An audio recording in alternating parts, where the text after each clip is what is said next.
Welcome to the From Imposter to Empowered podcast. I'm your host, Jill Perrick, mindset coach and imposter syndrome expert, and I'm here to tell you that imposter syndrome isn't a life sentence. It's just a dysfunctional way of thinking. If you feel like your ideas are unoriginal, that your message isn't necessary or important, or like you're a complete and total fraud, then you've come to the right place. Time to kick your inner imposter to the curb and create life-changing results for you and your clients. Let's get started. Hey everybody, welcome back to the From Imposter to Empowered podcast. I'm your host, Jill Perrick, business mindset coach and imposter syndrome expert.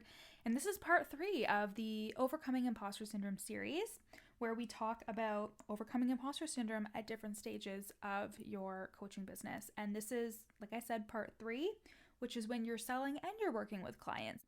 So the kind of things that imposter syndrome brings up for you when you are actively selling and actually working with clients, because imposter syndrome comes up at every single level.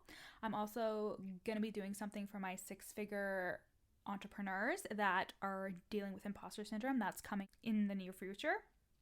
But I just want you to know that no matter what level you're at, you should know that imposter syndrome comes up at every level, and it's going to look differently, and it doesn't mean anything about you. It just means that you have work to do on your thoughts and your beliefs, and there is always room to grow and improve, but it should never stop you from actually accomplishing anything that you want to do within your business, because you can have a wildly successful business with a half-managed brain. I built an amazing 6-figure business even while having a half-managed brain, and I continue to work on myself, and you should too. It's just a part of being an entrepreneur, specifically a coach.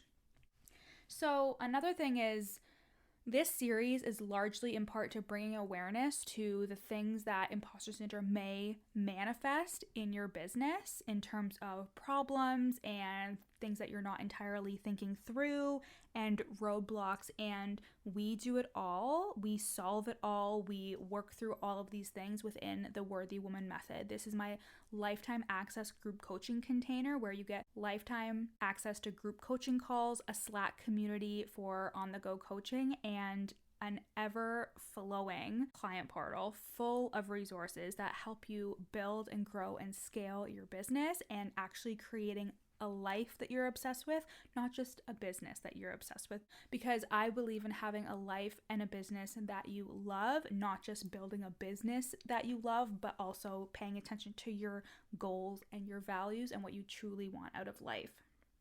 So the Worthy Woman Method is open for enrollment next week.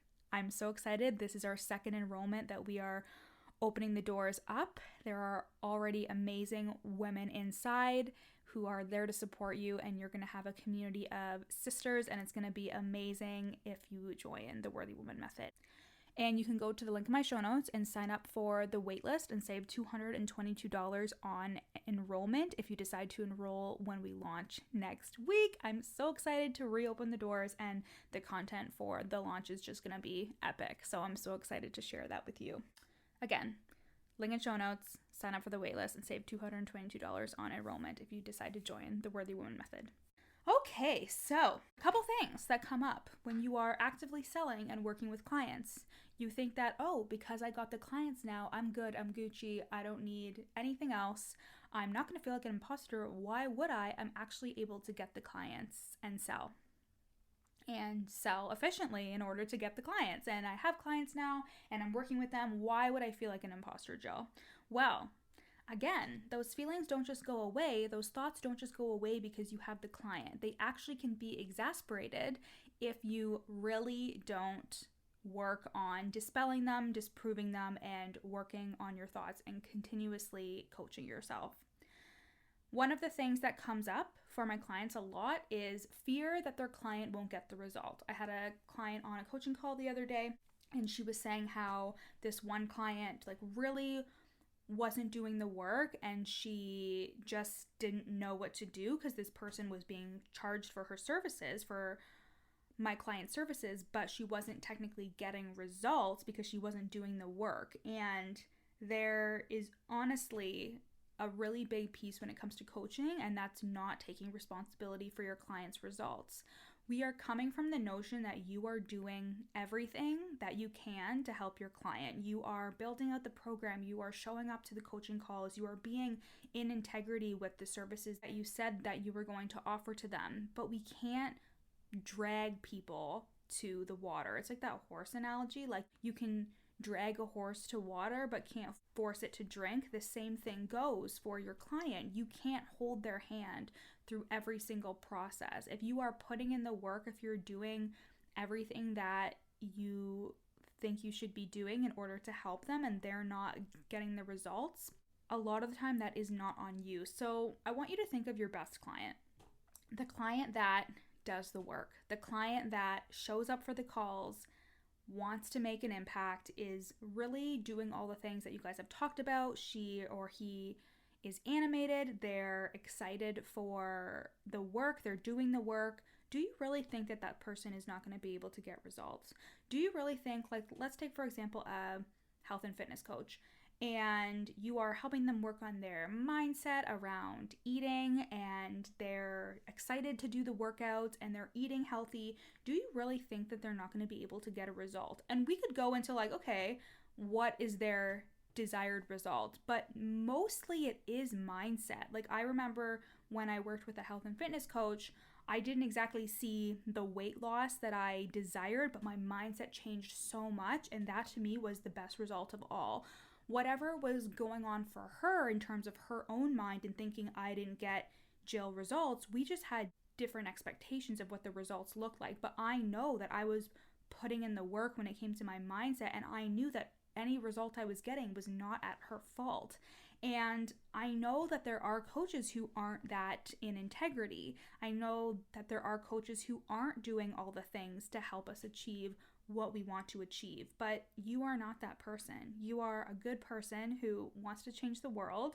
You want to help your client, you do, and you want to get the results. And even though that is a selfish reason sometimes in terms of we want to get that validation, you're committed to helping this client get results. So I know that if you are doing everything that you can to help your client, your best clients are going to get results. And just remember that. And remember too that it could be your own ego coming forward in terms of being like, I want them to get a result so I can share the results, or so I can do this or I can do that. And I want to just gently bring you back to the fact that you are in a helping profession, and their results really are none of your business. And their results, like, yeah, it's amazing if they get great results, that's awesome, but you don't need the results to validate yourself. Pay attention to where you are only allowed to validate yourself based on your client's results. Really pay attention to that. If you are only choosing to pat yourself on the back or tell yourself that you're a good coach simply because of the results that your clients are getting, you are putting all of your amazingness, all of your efforts and capabilities into the results of another person. You can be a really amazing coach and have a client that's just not a good fit, or they're not super committed and the results aren't that great, but that doesn't change the fact that you're a great coach. I just want you to remember that. So coming back to that fear of not being able to get a result for your client, or fear that the client won't get a good result, we have to really look at, but where is that coming from? What is the fear behind the client not getting a result? Is that coming from an egoic place? Is that coming from a fear place? Is this where imposter syndrome rears its ugly head? You know what I mean?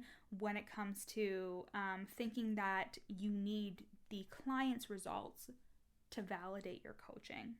So pay attention to that if that's coming up for you. If you have a lot of fear around your client's results, it may just be that it's not in your hands whatsoever, because you can do all of the things. And if a person is not committed, or if a person is not an ideal client, then that is something that you can't really control. Now, if you're getting a slew of clients and nobody is getting the desired result that you have for them, let's go back and look at that desired result. So you can go to part 2 of this series where we ask ourselves, what one result can I create for somebody? Let's go back to that if nobody is getting that desired result, and just fine-tune our process, but there's nothing wrong with growing as a coach and growing your skills. When I first worked with people, when I was first like a new coach and was working with a bunch of new one-to-one clients, I think about, I would have done this differently and I would have done that differently. But my pricing structure matched my coaching at that time, so I don't feel bad about what I charged because I charged accurately and adequately for the work that I was putting in for them. But I also have just grown as a coach. I've gotten so much better. I have so much more experience, and that is only going to come with experience in coaching the client and helping them. And remember, you can always fine-tune your process, but the world isn't going to end if you have to kind of work on your coaching skills a little bit more. Nobody is perfect. Nobody is a perfect coach straight out of the gate. That is really something that you have to learn how. It's a skill that you're acquiring. Coaching is a skill, it's not a trait. Another thing I would ask you is, now that you're selling and working with clients, like you're selling efficiently, you're working with clients, you're doing all the things, something that you're going to start to pay attention to is, what separates me from the rest? Like, what makes me different than any other business coach or any other health and fitness coach? And this is where you can start to finesse that, because now you're working with clients and you can start to figure out, what do people come to me for? What do we mostly talk about? What are the things that I can bring as a leg up to my clients and to the work that I'm doing? And this can bring on a lot of imposter syndrome in terms of being like, well, I'm not different. But I guarantee that there is something in your coaching, that there is something that you guys talk about that is unique, that you can begin to capitalize on and work on with regards to creating your own signature methodology or your own signature process, or creating your own unique framework of how you actually help clients that is going to show the rest of the world that, like, oh, I want to work with Jill because she specifically focuses on imposter syndrome and working through these things when it comes to imposter syndrome. This sounds similar to niching, but what I mean is, the more you get experience in terms of working with clients, see it as an opportunity to experiment with all the amazing things that you know and the skills that you have, so you can learn how to work with them and learn what specifically you are good at when it comes to your coaching and what they always ask you about. Notice the trends when it comes to that, because you could really capitalize on that unique thread. What's that golden thread that only you have, that nobody else can offer within the industry? And that is something that can only be done by working with somebody and seeing the results that they're getting and noticing naturally where your coaching heads when it comes to coaching calls and group coaching and all that jazz.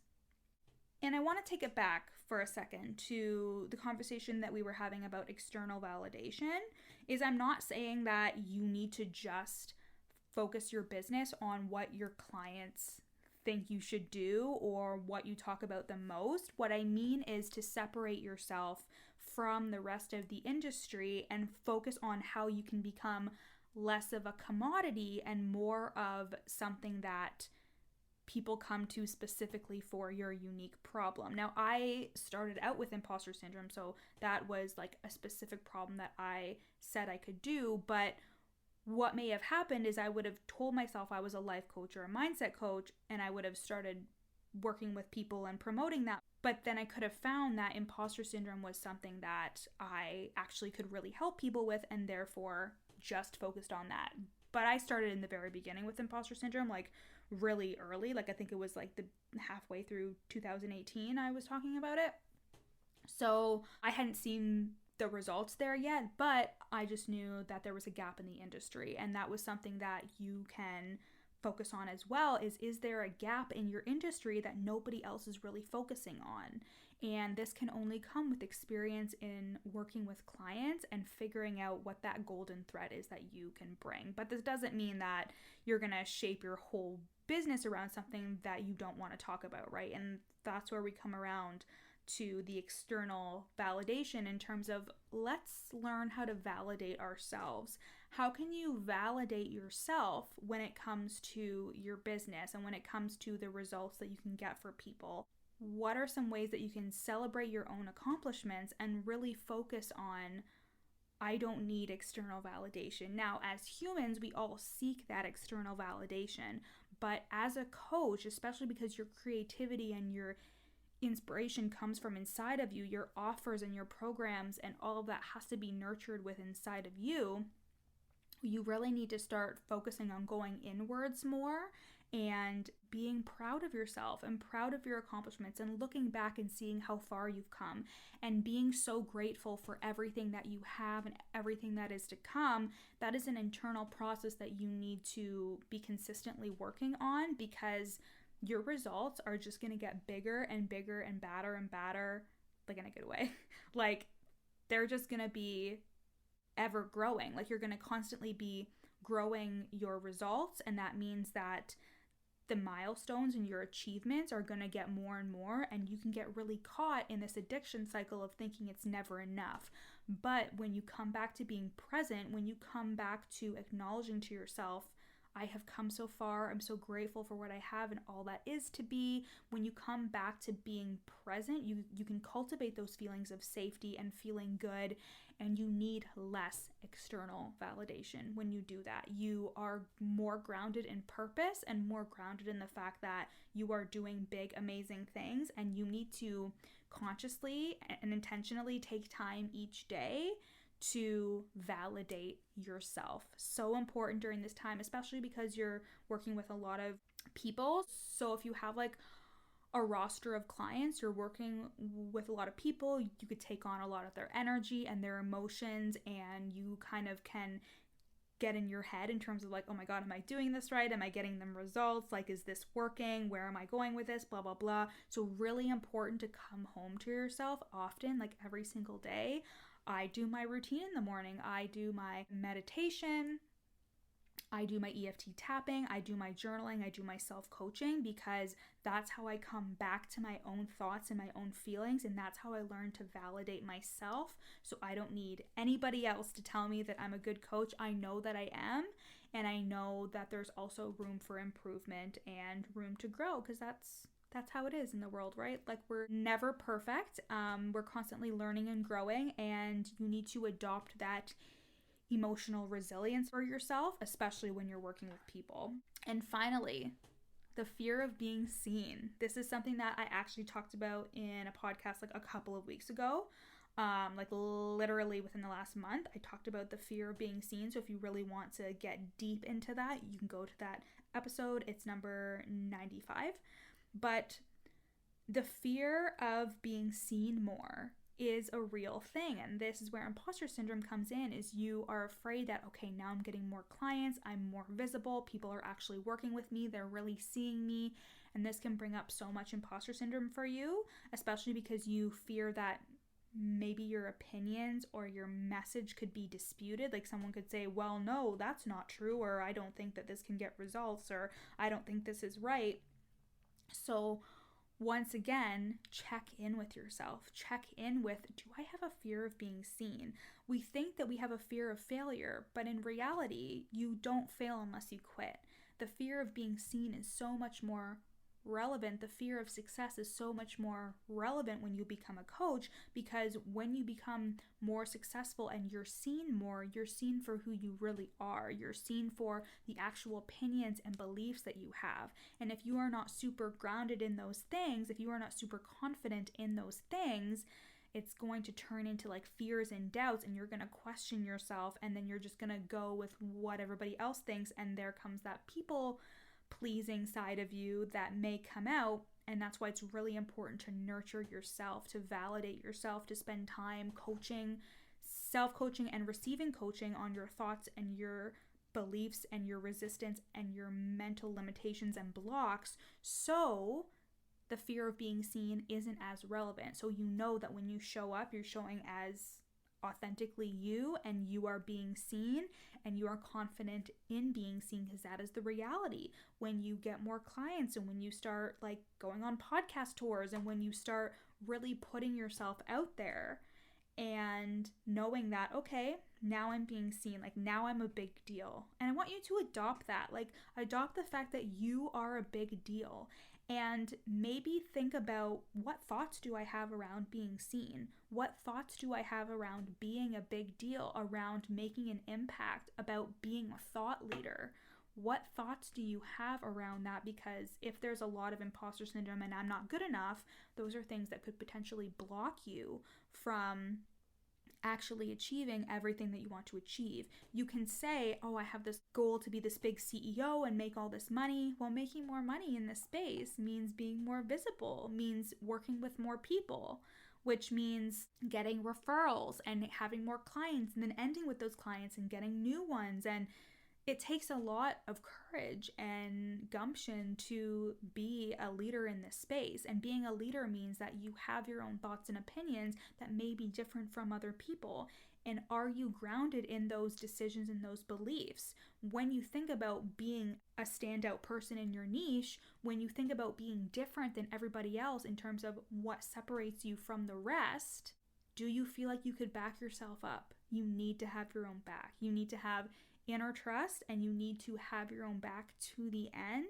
And that's where, again, we come back to validating yourself, having that belief in yourself, self-coaching and being coached. That is so important. And again, if you would like to go deeper on this, you can go to my podcast number 95, which talks about the fear of being fully seen. But this is all stuff.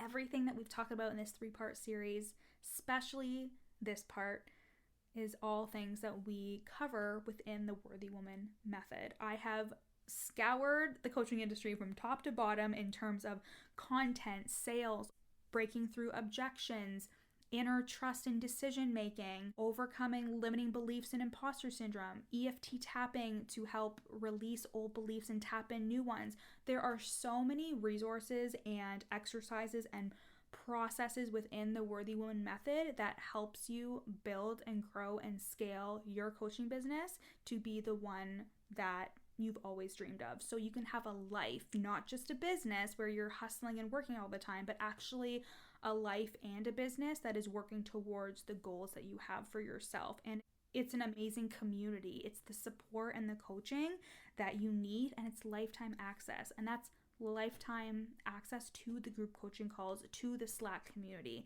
So once you're in for life, and you have that support in order to overcome the limitations and the beliefs that you have that could be stopping you from having this amazing coaching business. Because what really stands between you and that success is your brain. So let's work on it together. The Worthy Woman method is opening for enrollment next week, re-enrollment, because we have already done an enrollment in May. So there are people who are in there waiting for you. There's a sisterhood ready to support you. And again, we are reopening the doors next week. And you can go to the link in my show notes and sign up for the waitlist, where you will save $222 if you decide to enroll. So I can't wait to see you guys there. Screenshot this podcast and put it on your Insta story and tag me at your Coach Jill and let me know how much you loved this 3-part series. And I'll see you guys next week. Bye. Thanks so much for listening to the From Imposter to Empowered podcast. Check out the show notes to get started on your free 3-day challenge to overcome your inner imposter. Once you're done listening today, screenshot this episode and share it to your Instagram story, tagging me at your Coach Jill so I can share it on my page. See you next time.